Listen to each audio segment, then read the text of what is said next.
Salut à tous, bienvenue sur Panda JJB, le podcast qui parle de JJB. Je suis Claire Thévenon, aka le Panda, et aujourd'hui encore, j'ai 5 minutes pour vous parler d'un sujet en rapport avec le BJJ. Aujourd'hui, la question qui me brûle les lèvres est: le jiu-jitsu brésilien est-il dangereux pour les doigts? Alors déjà, il faut savoir que la vie est dangereuse pour les doigts, parce que vous en servez pour tout. Enfin pour tout, je ne veux pas le savoir. Le jiu-jitsu en gi sollicite énormément les doigts, puisque vous allez saisir le grip, et en fait, souvent, à la longue, on va dire, ça peut déformer les doigts. Mais en vérité, déjà, il faut se rendre compte que les doigts peuvent être déformés avec le temps par plein de choses, notamment l'arthrose qui déforme beaucoup les mains et beaucoup de maladies, la polyarthrite, tout ce genre de choses déforment les doigts. Et c'est exactement pas pour ça que j'ai des doigts dégueulasses. Quand vous pratiquez le sport à haut niveau, quel qu'il soit, vous savez que ça risque d'user votre corps et de créer des blessures, que ce soit des blessures instantanées ou des blessures d'usure. Le jiu-jitsu brésilien ne déroge pas à cette règle et effectivement, les doigts peuvent être blessés soit parce qu'ils sont tordus, soit parce qu'ils sont coincés, soit pour de la blessure d'usure qui sont liées notamment au grip. La question est, est-ce qu'un pratiquant de loisir aura forcément des doigts crochus à force de pratiquer le JJB ? Non. Alors c'est sûr qu'avec le temps, une ceinture noire peut petit à petit avoir des blessures d'usure sur les doigts. Après, il y a des jeux qui sont plus ou moins durs pour les doigts.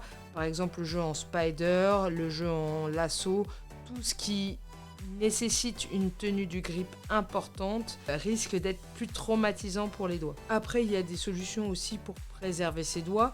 Par exemple, quand l'autre tire sur le kimono et que j'ai ma saisie, je peux accepter de lâcher pour prendre une autre saisie. Si je me bats sur cette saisie-là, oui, ça va faire des micro-blessures qui risquent de faire un peu enfler les articulations à la longue. Personnellement, je viens du judo. Je me suis plus blessé les doigts au judo qu'au jiu-jitsu brésilien. Sur le judo, je me suis blessé en tordant les doigts, mais les blessures qui m'ont déformé les doigts à la longue viennent de la saisie du grip. Évidemment, moi je m'entraînais 2-3 fois par jour, donc forcément, le corps il est davantage sollicité. Un pratiquant loisir n'aura pas forcément des doigts qui vont se déformer. Si vous avez mal aux doigts, il y a plusieurs solutions. Déjà, il y a le fait de glacer ses doigts à la fin des entraînements, si on sent que ça a forcé sur les ligaments, sur les doigts et ainsi de suite. Et pour éviter de se blesser également aux doigts, vous verrez beaucoup de gens qui, suite à des petites douleurs, mettent du tape. Donc ça veut dire du strapal en fait. C'est comme un ruban élastique qu'on met autour des doigts pour préserver un petit peu des blessures. Ça peut être également utilisé quand vous vous êtes foulé une articulation ou quand vous vous êtes entorsé une articulation pour la maintenir, pour éviter de se blesser. Typiquement sur les mains d'un jujitsuka, vous verrez que le tape fait sur un seul doigt signifie souvent que c'est pour préserver le doigt. Alors que quand plusieurs doigts sont attachés ensemble, ça veut dire qu'il y en a un des deux qui s'est fait tordre et c'est pour en fait créer une attelle sur l'autre doigt. Au niveau de tout ce qui est strap, tape et tout team, vous trouverez en pharmacie, vous trouverez sur Amazon, vous trouverez sur toutes les bonnes boutiques de Jiu-Jitsu. Il y a des qualités différentes sur le tape, après c'est vous qui verrez.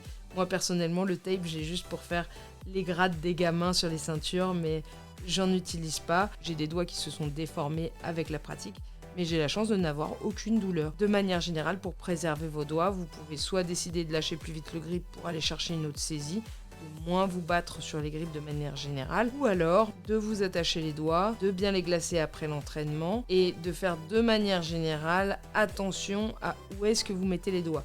Oui, votre maman, elle vous a dit « mets pas tes doigts n'importe où ». Eh bien, elle avait raison. En kimono, on interdit de mettre les doigts dans la manche du kimono et dans le pantalon du kimono au niveau des jambes. Quand vous le faites, vous allez recevoir une pénalité. Et là, j'ai souvent eu des élèves qui me disaient « ouais, mais je m'en fiche, je fais pas de compétition ». Encore une fois, les règles sont faites pour protéger les élèves. Donc, vous mettez vos doigts à l'intérieur de la veste, l'autre tourne sa manche, vos doigts sont coincés, il tire, craque, les doigts cassent.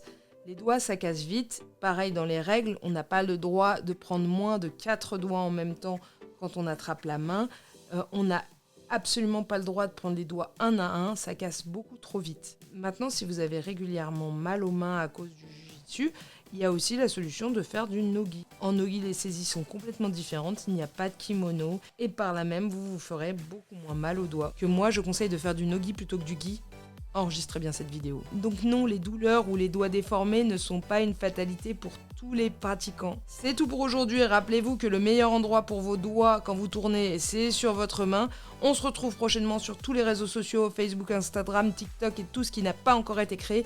On se retrouve sur Panda JJB, le podcast qui parle de JJB.